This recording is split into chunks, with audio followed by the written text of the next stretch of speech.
Social మీడియాలో ఇప్పుడు ఎక్కడ చూసినా నాగ చైతన్య శోభితానే కనిపిస్తున్నారు. మరో 2 రోజుల్లో ఈ క్యూట్ జంట 3 ముళ్ల బంధంతో ఒక్కటి కాబోతుంది. ఆగస్ట్ నెలలో నిశ్చితార్థం జరుపుకున్న ఈ జంట ఈ నెల 4వ తేదీన హైదరాబాద్లోని అన్నపూర్ణ స్టూడియోస్లో బంధుమిత్రుల సమక్షంలో గ్రాండ్గా వివాహం చేసుకున్నారు. మిగిలిన సెలబ్రిటీస్ లాగా కాకుండా డెస్టినేషన్ వెడ్డింగ్ ని పక్కన పెట్టి నివసిస్తున్న నగరంలోనే వీళ్ల వివాహం జరగబోతుండటంని పలువురు ప్రశంసిస్తున్నారు.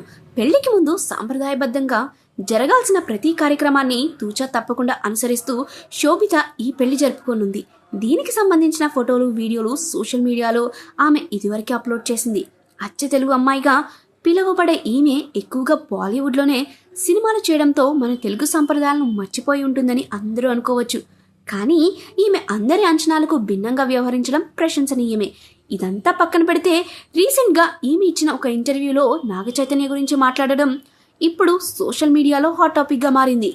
ఆమె మాట్లాడుతూ నాగ చైతన్యాన్ని నేను ఇష్టపడడానికి కారణం ఆయనలోని మానవత్వమే.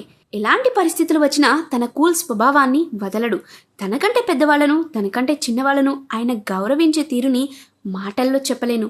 ఈ లక్షణాలన్నీ ఆయన్ని నేను ప్రేమించేలా చేశాయి. ముఖ్యంగా నా తల్లిదండ్రులకు ఆయన ఎంతో విలువిస్తాడు. నా సోదరి సమంతాని కూడా ఎంతో గౌరవిస్తాడు. ఆమెకి ఎన్నో గొప్ప సలహాలు కూడా ఇస్తాడు. ఇలాంటి వ్యక్తి నా జీవితంలోకి రావడం నేను చేసుకున్న అదృష్టం అంటూ ఆమె మాట్లాడిన మాటలు ఇప్పుడు సోషల్ మీడియాలో వైరల్గా మారాయి.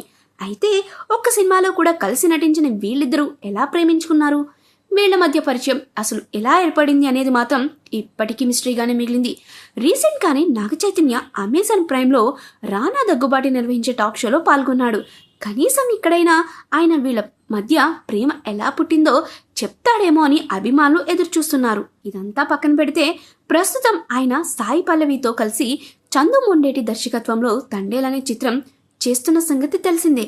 శరవేగంగా షూటింగ్ కార్యక్రమాలు పూర్తి చేసుకుంటున్న ఈ చిత్రం వచ్చే ఏడాది ఫిబ్రవరి 7వ తారీఖున విడుదల కాబోతుంది.